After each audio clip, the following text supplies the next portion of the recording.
All right, everyone, we are back. I am Chase, here with Christian, RMFantasy SXperts, for the last round. I'm a little sad. Round 17 of Fantasy Supercross, but we've got a lot to talk about. The wheels are coming off, and Christian's wearing a Dunce hat. So let's get into it. This is our race recap. So Christian, if you guys are wondering why Christian's wearing the Dunce hat, it's because, give us a recap, dude, what happened? It was the elephant in the room. I had a feeling last week that one of the contenders was going to have a bad race in Salt Lake. Just happened to be I picked the wrong contender where I thought Marv was going to, the pressure was going to get to him after getting booed. He got booed again in Salt Lake. Yes. But turned out to be Anderson's wheels coming off, not Marvin's, and I look like a moron. So sorry, Marvin. Definitely no hate towards that man. He came out, crushed it, proved me wrong. You can't doubt him. Anywhere and anytime. So. I did the same thing with Brayton, so now you know how I felt that week. I got the hat on now. It's just not a good feeling. Well, let's get into it. This is our race recap. So if you guys were watching, Marvin Muscan showing Christian who the boss is, took first place. He told me to kiss my mom at the bus stop because he was taking me to school that round.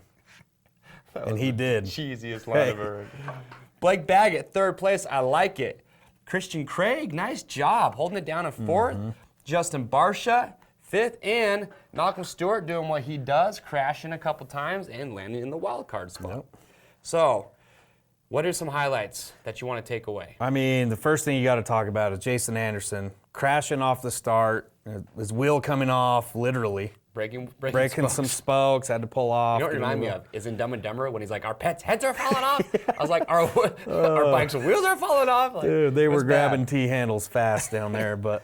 And then Marvin just putting on a show. I mean, Baggett had a good start, his first hole shot of the year. Whole shot the heat and the main. Yeah, exactly. So his starts are on point. He had a good main.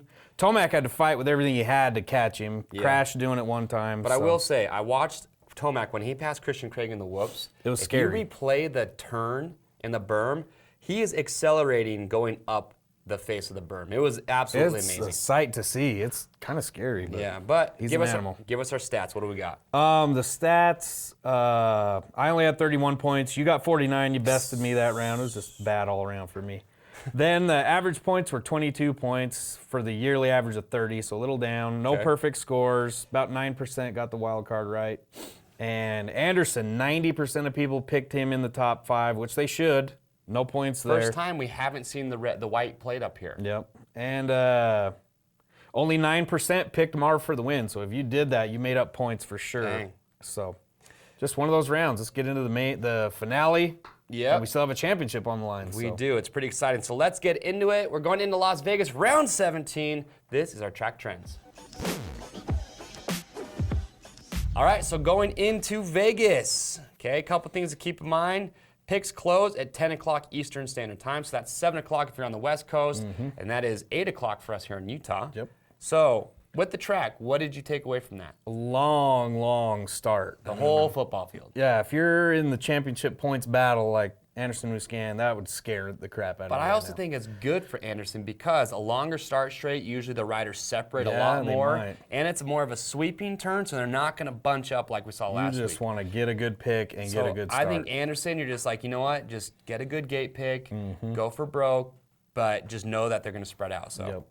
Then they got a nice ski jump into a sand section. That's probably my favorite part of any track. Yeah, it looks pretty awesome. Hopefully they do a little better than Juliana did skiing on Sunday after Supercross. Missed Supercross if you haven't seen what's going on there. But then in Vegas fashion, it goes around the stadium, around the big screen. Super fast. Yep, long lanes that just look I would not want to eat that fast. roost. No. And a long whoop section. But 2017, a lot happened there. Yeah, so Baggett, he had his battle with Dungey. That was for the championship. And the whole drama of Baggett slowing up the race, kind of doing his tactics. You mean? What's that? Or Tomac, I'm sorry, not Baggett. Tomac doing that. I know what and then, Anderson bumped Reed off the track. Yep. So Anderson won last second. Tomac was second. Wilson got fifth there last year, so could be good this week also. So just a lot of drama last year, especially with the 250 class. Yeah. It was pretty insane. And just another thing before we get into all the rider stats. I looked up the riders leading the most laps this year. Yes. And In standard rounds, this one blew my mind. Tomac has led 102 laps. Musquin's led 99, pretty close. Anderson has only led 27 laps 27 in standard laps. rounds this year. So, And if they're tied in Vegas, okay, let's say neither one of them wins, but they somehow tie in points. I don't even know if that's mathematically possible, Yeah. but tiebreaker goes to Musquin, who's got more wins. yep, if he wins, he will win the tiebreaker. So they Wow. both have 4 right now. But if you go to overall laps led, it's a lot closer. You got Tomac at 137, Musquin at 116, and Anderson at 75. But might be with the telling Triple us Crowns. something there that standard rounds, Anderson might not be the clear pick to win. But it is pretty cool. Yeah. There you go. Some cool stats from Christian. But now let's get into it because there is a lot to talk about with the championship this weekend. So this is our points battle. So for the points battle this week, we have the top 3 most picked riders. They're the most conservative picks. We kind of ranked them in order that we like.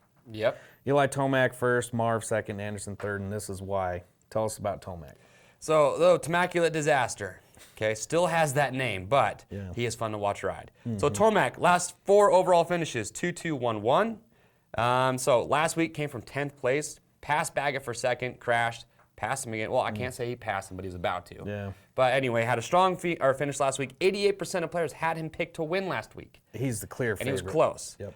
And also, just keep in mind that he has finished first or second in 7 out of the 8 rounds that he has finished or qualified fastest in. It's a little indicator there. Yep. Okay, what do you got for these two? Marvin Musquin, his last 6 finishes 1-1, 3-3, 1-3. That's impressive. So it seems like he's first or third, but he's qualified second in the last 2 rounds and won both those races. Okay. He's led 45 out of the 49 laps in the last 2 races, so he is on fire. Okay. And he started first or second in the last 4 standard rounds. So but the only knock I really have on him is he did have a rough Vegas last year. Yeah. Different year, we'll see what On happens. Monster Cup, though. Okay. Yeah. Anderson. We got him. He needs 13 points to win the championships, 10th or better.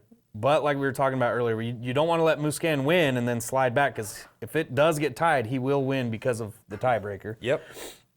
He's led laps in 5 out of 8 West Coast rounds. His last 4 starts in standard rounds are all over the map. This is kind of what scares me with him. 19, 3, 1, and 21.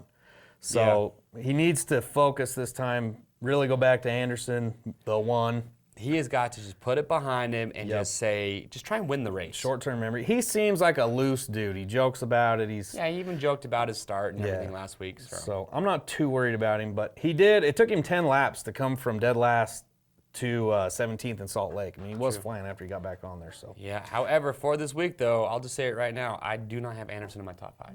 yeah, Well, we'll he see. might finally play it safe. So. Yeah. Well, let's get into it because up next we got to talk about the other riders that might crack the top 5. This is our weekly spoilers.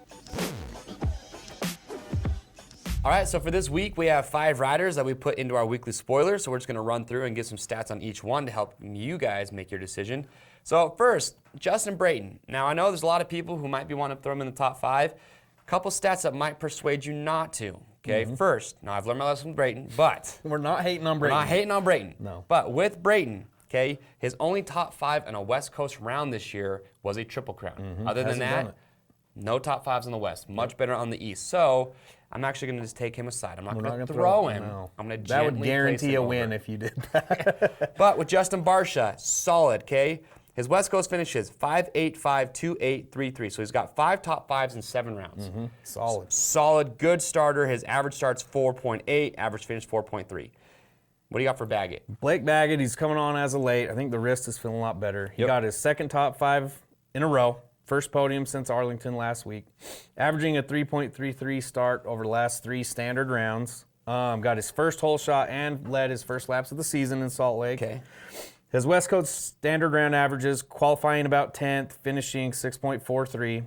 And he's finished 5 spots exactly ahead of where he's qualified in the last 2 rounds. So if he's in the 8th, 9th, 10th range, don't worry about all right, it. okay. His last 4 West Coast standard overall finishes are 3.833. So Okay. it's not crazy to put him up there, maybe even on the podium. Then you got Christian Craig finally getting another start last week. Got his first top 5 since round 10 in Daytona. And he's qualified 11th 2 times this year, and both times he's done that, he's taken 4th. So Okay. if he's qualifying 11th, that might be the hot number for him. Okay. Then we got Weston Pike. He's been breaking a lot of hearts. He's been qualifying 3rd in the last 2 weeks, so a lot of people have been picking him. but he hasn't made the top 5 in those 2 weeks. But he has 3 top 5s on the West this year. So another solid one to watch. It's breaking our hearts. He's going to break something, the ground, another rider, something. Who knows? But there you go. Those are our weekly spoilers. But now let's talk about probably the most important pick. This is the wild card. All right, so getting into wild cards, a lot of important information, but other important information we need to mention. You did lose your lowest scoring week if you've been playing all season in your points in fantasy. You're going to drop one more. You're going to drop one more after this round. The overall results will show up on Monday.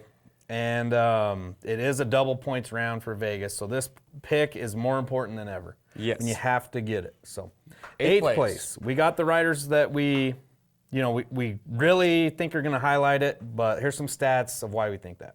The rider that's taken 8th this year, Wilson's done it 4 times already. Yep. Then the Killer Bees, Barsha, Baggett, and Bloss have also done it 2 times each. But the thing that really stood out to me, the average rider to take 8th place qualifies at 8.25. So it's probably going to be someone right around there. And then we took a lump sum of all the riders that have finished from 7th to 9th. Baggett 8 times, Wilson 7 times, Brayton 4 times, Barsha, Stewart, and Pike have all done it 3 times.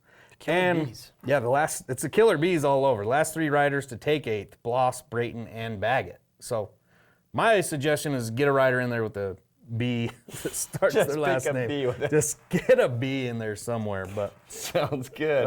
That's great advice coming from our stat man. Yep. Pick a name that starts with B. But there you go. Those are 4 riders that are good wild card riders going off statistics. We do have to say something about Bloss too. That 3 times this year, the rider to take 8th place has come back and done it again. So he did take 8th last week. Really? I think I'm leaning a little towards Bloss right now. All right, I feel you on that one. He had a hard charge last week. Started 17th, came back to 8th. Yes, so he did. He's good. Qualified good, too. Yeah.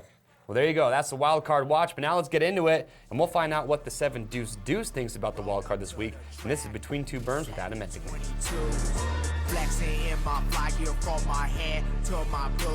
All right, so we have him on the phone for our last round going into Vegas. The 7 Deuce Deuce. What up, Adam? What up, boys? How you doing? Good. How's that collarbone doing? Dude, it's actually doing really good. It's a little bit sore. We did some motoing yesterday, but I think we're gonna make it for this weekend. Nice. Right on. Hey, once again, thanks for coming out last week, supporting us here on the show. We saw you at the races, having a good time. Absolutely, it was so much fun. I was glad to see all the fans. It was good to be back at the races, even though I only missed a couple rounds. But still, it's always nice to be there. Always nice to see everybody, and looking forward to this weekend. All right, now we got 3 questions for you. I'll ask the first one. All right, let's go. Who's got more pressure this weekend, Jason Anderson or Marvin Musquin? Jason Anderson, bro, hands down. When you're leading the championship like that, you had a bad last weekend. Now you're thinking, oh my gosh, anything can happen. It was totally a weird fluke that he broke the spokes. It's pretty much everything to gain for Jason or for Marvin, and everything to lose for Jason. So it's going to be a tough weekend. We're going to find out how Jason Anderson, to be honest, is going to handle the rest of his career. Can he win more championships? Is he going to fold under pressure? We're going to find out this weekend in Vegas. I like Right it. on. Okay, Christian. Okay, going into Vegas, what are your thoughts on that track? It's usually got a unique design, different kind of dirt. What's your thoughts going in there? That's a good question because it's going to be really muddy in the morning, and then we also have, I think it's going to be like 90 to 95 degrees also during the day. So, you're going to be dealing with dirt work laying a lot of water down to try to get that track decent for the night show, even though there's no possible way you can get it decent with how much heat we're going to get. So, it's going to be really rutted and slimy first practice, so you don't want to do too much. You don't want to kind of over-pep it and get hurt or do something stupid in that slime. You kind of want to wait for that last practice, but you also want to put in as much time on the track so you can get used to it. Put in a really good hot lap in that last practice. That's definitely going to be the telltale for the weekend. Other than that, a lot of us ride down in Corona at the test tracks, and I think it's definitely going to be catered to the West Coast guys. So we'll kind of see how it goes, and that's pretty much it for Vegas. Right on. Okay, last question for you before we let you get back to getting ready for the weekend. 8th place is the wild card this week. Who do you pick? Ooh, I'm going to go with Benny Bloss. I like it. That Christian and I were talking about that. That's who I have picked so far. Yeah, so. I'm going with Benny Bloss. He came off a great weekend last weekend. He qualified really, really high. Benny's been looking good. He's been looking better and better, and it seemed like he liked that more of a hard-packed track feel. So, I'm gonna go with Benny Bloss, boys. I like it. I like it. All right. Well, hey, man, appreciate your time coming on the show for our last episode of Fantasy SXperts. Mm-hmm. So you got to do us one favor, though, dude. Boys. Put it in the main. That's right. Dude, main event. Come on, baby. Last round. Let's go. All right, Adam. Hey, man, thanks for joining us. Good luck this weekend, all right? Yep. Hey, thank you guys so much. Have a good one. All right, Okay. we'll see ya. Peace. He didn't say late. No, not that You guys time. were waiting He's- for late, and he said peace. He's pumped. He though. is I pumped. can't wait to see him out there. Well, dude, there it is. You got Benny Bloss's pick for wild card. Yep. But now, you know what time it is. Time to lock him in. Last time. All right, so Vegas, anything can happen. Double points round. I need to make up some points to beat you this There's weekend. different strategies. If you There need points, is. you need to get risky. I'm going for broke. Yep, you so have to I do am it. banking on something happening. So this week, Tomac, that's a safe bet. He's going to win. Justin Barcia, he's going to get his best I result would of like the year. to see it, yeah. Second place. Blake Baggett, we've seen him do podiums several times, so Mm-hmm. I think he can do it again. Marvin Musquin, I have in 4th. That's because I see a little drama between Tomac and Musquin. Mm-hmm. And then I've got Christian Craig for 5th, so I did not put Anderson in my top 5. I think he finds his happy place. He's just going to and cruise hangs around out. in 7th, 8th. maybe. Yep, and then Benny Bloss I have for wild card. I like it. 'Kay. I have a little bit, I'm not saying in a bad way, but I have a little bit more points. Okay. So I'm playing it a little safer this week. I'm going Tomac. I'm putting Marvin back up there. I mean, he did it on a dry track last week. He's Okay. going to do it again. 3rd place, I have Anderson up there getting a good start. Baggett into 4th and Barcia into 5th. And I matched up with you. He once was Bloss, but now he's been found in 8th place Yes. for big points on double points weekend for us. So that's what I got. Perfect. Well, you guys have seen it. Those are our picks. They are locked in. Now remember, you can play with us. It is Team RMATV MC. Just go to the fantasy website. And remember, if you haven't signed up yet, it is free to play. And we're about to tell you why you should be playing. And also, if you guys were watching last week, the 7 Deuce Deuce, he was on the show. He signed a number plate. So coming up in just a second, we're going to announce that winner. So let's get into it with our prize recap. Okay, before we get into the 7 Deuce Deuce prize and all the other weekly prizes, we got the trivia from last week. The rider that had been to almost every round finally made his first main in Foxborough. Dustin Pipes, shout out to him, sticking with it. A lot of people got it right. Rich Patterson, Robbie Good, Brian Kawakami, Kawakami, yes. Nolan Christofferson, Colin Day. Good job on you guys. This week, I have a question about more of fantasy. How many different riders have taken the wild card this year? And who is the wild card champion as of right now? So who's taking it more than anybody? All right. Comment your answer for us. So there you go. It's trivia. But now, before we do the prize recap, you saw him sign it last week. That is a signed number plate by Adam Entiknap. Drum roll, please. And the winner is Colin Rogers Film. Yep, shout out to him. Shout out to you, my friend. You had an awesome comment, and we liked it. So therefore, you are going to take home the signed number plate from Adam Entiknap. So thank you to everyone else that did comment and share why they love Adam so much. It's really cool to see how much this man is liked Oh, yeah. and how much he He's means the to people people's out there. champ, He is so. the people's champ. So there you go. Colin Rogers Film, congratulations. But now, Weekly prizes. Weekly What do you got prizes. for the Okay. last round. this is why you play Fantasy Supercross, because grand prizes. First place, Race Prep 450 SX-F. Second place, KTM 250 SX-F. We do a trip to Monster Cup. Okay, go down to Vegas, having a good time. We do a getaway to Moab. Fifth place, we take you to Dunlop Proving Grounds in Alabama. Yep. Alpinestars casual package, Milestone video game, Supercross, 4K TV, Motion Pro tools, Tusk Impact wheel set, Oakley goggles and sunglasses. Yeah, the stakes are higher than ever. So. And those are just grand prizes, but then we do weekly prizes. What do we have for those? Weekly prizes are going to start off with a Bell Moto 9 Carbon Flex helmet, Go to Pirelli MX 32 mid to hard tires, EVS, Axis Sport, knee braces, other prizes from Pro Honda, RevArc, ASV, Mobius, the Cherubies, Scott goggles, and Dirt Trick sprockets. So a lot up for grabs. Plus, you forgot another one. And 90 Rocky Mountain gift cards. So Can't forget that 100 part. chances to win. You can't beat that. All right, well, you guys have seen it. That's why you play Fantasy Supercross, because it's free and a ton of things or prizes that are up for grabs. So remember, get signed up today. It's free and it's fun. And don't forget, next week, even though this is the last round, we're going to be doing a recap of the season. So join us next week for our final episode where we just talk about the whole season in general. We talk about some of our favorite moments, our favorite comments, just everything that's happened throughout the season. But until then, I am Chase. I'm Christian. And we'll see you next week.